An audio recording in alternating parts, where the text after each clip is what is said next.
Ladies and gentlemen, I would associate myself completely with Professor Sachs's comments. I do not have a prepared text, and so I was unable to give that to the people who asked me to give it to them. I was asked to do this less than a day ago. No one suggested what I might say, and of course, no one even asked me what I would say. So these are my personal remarks based on my experience for 27 years as an intelligence analyst and as an observer, and I notice that I'm called a political activist. Well, this is my way of paying back for the education I got as an intelligence analyst in the U.S. intelligence community. Now, I would say that on my way here, in two airports this morning, I noticed a bunch of children, little children and school-age children, and it made me think back to my days as a school-age child. I was one of those who hid under my desk because of the threat of the Russian atom bomb, as though that would protect me. Fast forward, when I became a professional analyst and chief of the Soviet foreign policy branch at CIA, I was able to tell the president and Henry Kissinger that the Russians were really interested in putting a cap on the arms race. Suffice it to say, I was instrumental in the anti-ballistic missile treaty signed in May of 1972. I was there. 30 years of strategic stability, 30, count them, 3 decades, when Mr. Bush Jr. decided he would leave the ABM treaty without any real explanation. And then Mr. Trump left the INF treaty, which I thought could never be concluded because it involved the destruction of a whole class of nuclear-tipped intermediate-range ballistic missiles in Europe and in Siberia. Then we had the Open Skies Treaty, from which the U.S. left. And now we are warned that the New START is also in danger. I must say that after the anti-ballistic missile treaty was signed, I was feeling euphoric. I need not worry about whether they're building this building just to be demolished by the next nuclear weapon. And it's very sad for me to watch what's going on now, where people can't get together and deal. Verhandeln. That's the German word for negotiate. Deal. If you look at it, it comes from the word hunt. The hunt. The hunt. You reach out the hunt and you get to know and you get to understand what is bothering the other party. Now, I don't want to get ahead of myself here. I do want to talk about Seymour Hersh's article. And I have to say up front, full disclosure, that I am a friend of Seymour Hersh, and so I will not opine myself. I will cite a very distinguished former U.S. ambassador and also Assistant Secretary of Defense. These are the words he said about Seymour Hersh. Hersh attracts whistleblowers because he has a perfect record of protecting their identities and accurately publishing what they reveal after due diligence, despite the government denials and slanderous attacks that invariably follow. His reputation is such that people of conscience seek him out. People of conscience. As a U.S. Army officer and as a CIA employee, I took an oath, one oath.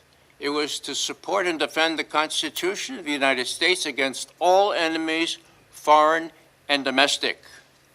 Some of us took that oath seriously. And when we see this kind of thing going on, we go to somebody who might be able to protect us and might be able to get the word out. Now, that was 2 weeks ago. Has the New York Times mentioned Cy Hirsch's article? Has it even reported the denials? No, not yet. This is quite, the Germans would say, merkwürdig. This is very, very remarkable. Now, let me go on here and talk about, how do we evaluate those who are smearing Seymour Hersh? Well, as Jeffrey Sachs has already said, the CIA spokesperson said, the claim is completely and utterly false, quote, end quote. Whoa. Now, I have to confess, being an alumnus of the CIA, that our PR people, our public relations people, do not have a very good record. No one wants to go back 20 years to Colin Powell's speech before this Security Council. We all know about that. What I would like to do is simply say, what happened before that speech? Before that speech, some conscientious whistleblower gave the text of a UN debriefing of Hussein Kamel, one of Saddam Hussein's sons-in-law. And who was he? He was supervisor over the radiological, biological, chemical, and nuclear programs such as it was in Baghdad. And he said to his interviewers, UN interviewers, US interviewers, UK interviewers, he said the following: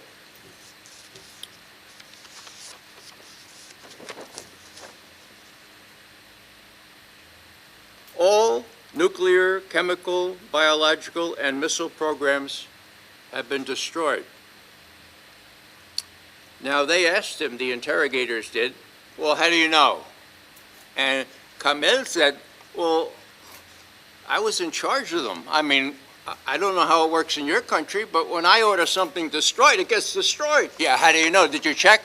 Well, yeah, I checked a couple. Are you trying to get me to say they were not destroyed? This is 1995. Now, someone leaked that transcript to Newsweek. Newsweek on the 24th, almost exactly 20 years ago, Newsweek published this report saying, Hussein Kamel, the highest-ranking Iraqi official ever to defect from Saddam Hussein's inner circle, told the CIA and British intelligence officers and U.S. inspectors in the autumn of 1995 that after the Gulf War, Iraq destroyed all its chemical and biological weapons and the missiles to deliver them. Kamel had direct knowledge of what he claimed. For 10 years, he ran Iraq's nuclear, chemical, biological, and missile programs. And in a classic understatement, the author, John Barry, in Newsweek says, the defector's tale raises questions about whether the WMD stockpiles attributed to Iraq still exist. Well, I guess. What happened? Newsweek published this in a little blurb, first on their site, their website.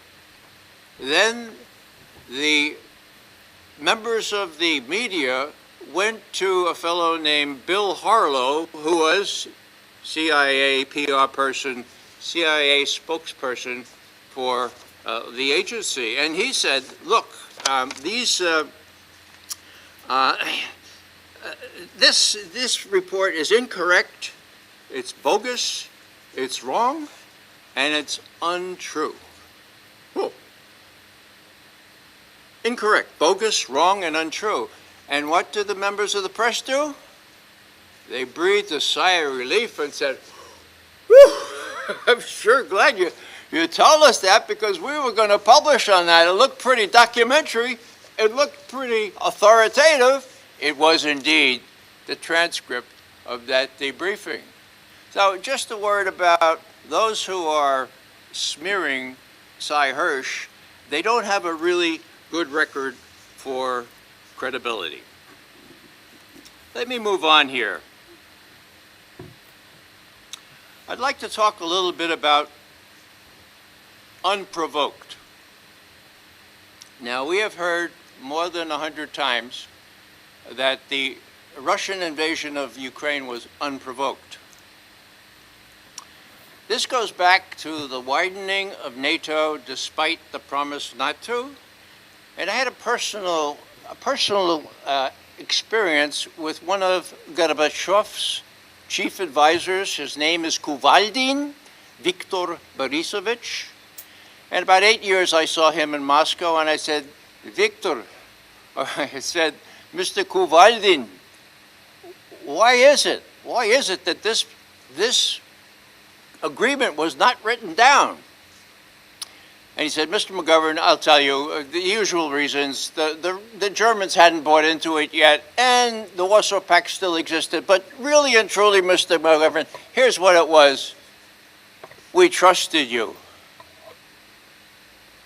Now, we all know the history of how NATO more than doubled in size, with all countries to the east more than 1 inch to the east. I want to not belabor that point. It's simply that, it's more than just NATO enlargement. When the Crimea was annexed by Russia,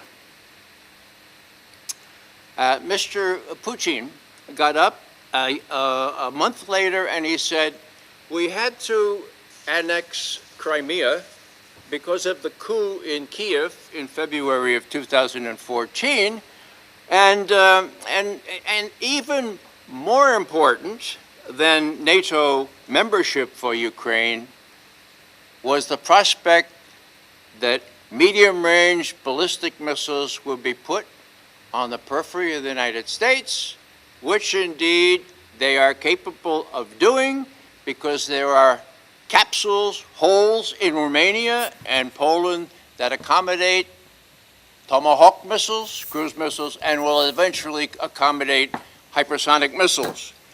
This is very, very serious. Mr. Putin made this point in December of last year, not last year, but the year before, in talking to his chief military. Now, how do I end this? I would like to do a little human business here. The Verstehen, let me just point out that when I was in Germany last, there was a button that one put on the lapel, and it said, Putin Versteher. Okay? Now, those of you who know German know that that means someone who understands Putin. And I thought to myself, wow, somebody is interested in understanding Mr. Putin? And my friend said, no, Ray, for God's sake, don't wear that button. That's a pejorative. That means you're in Putin's pocket.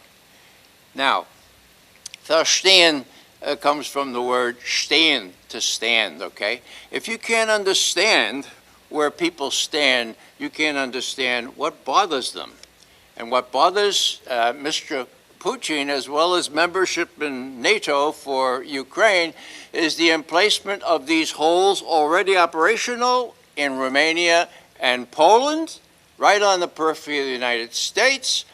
They are disguised as ABM systems, but they can easily be put, accommodate cruise missiles and, as I say, hypersonic missiles. Now, there was a motto in the recent German demonstrations. It said, verhandeln statt schießen. Now, verhandeln is the word for negotiate, to talk. Hand, the hand. You reach out the hand to the other person, you try to understand them. Verhandeln statt schießen. Schießen is to shoot, okay? Now that makes good sense. But I have to tell you that it's not welcome in Germany. A good friend of mine, Heinrich Bücker, has been convicted of saying we ought to put ourselves in the shoes of Mr. Putin, and we ought to realize the far-right influence in the government of Kiev. He was convicted in a German court He's appealing, but he's not going to pay the 2,000 euro fine, so it's likely he will end up in jail for several months. Now, that's freedom of speech. We enjoy that here in the United States. I really am concerned of what will happen to my friend. Just suffice it to end here and to say that this verhandeln, verhandeln, reach your hand. Let's be human here. Let's not dust each other off. Let's extend our hands. Verhandeln statt schießen. Well, it was very, very bleak in our country during the suppression of blacks. And I had the privilege of working with Vincent Harding, Dr. Harding, who was the author of Martin Luther King's speech on Vietnam.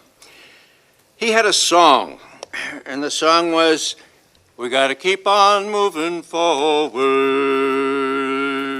never turning back." Well, what I would suggest is that we need to keep on moving forward. And I would recommend the second stanza of this to you all. And if you would listen, I would really very appreciate it. We're going to keep on moving forward.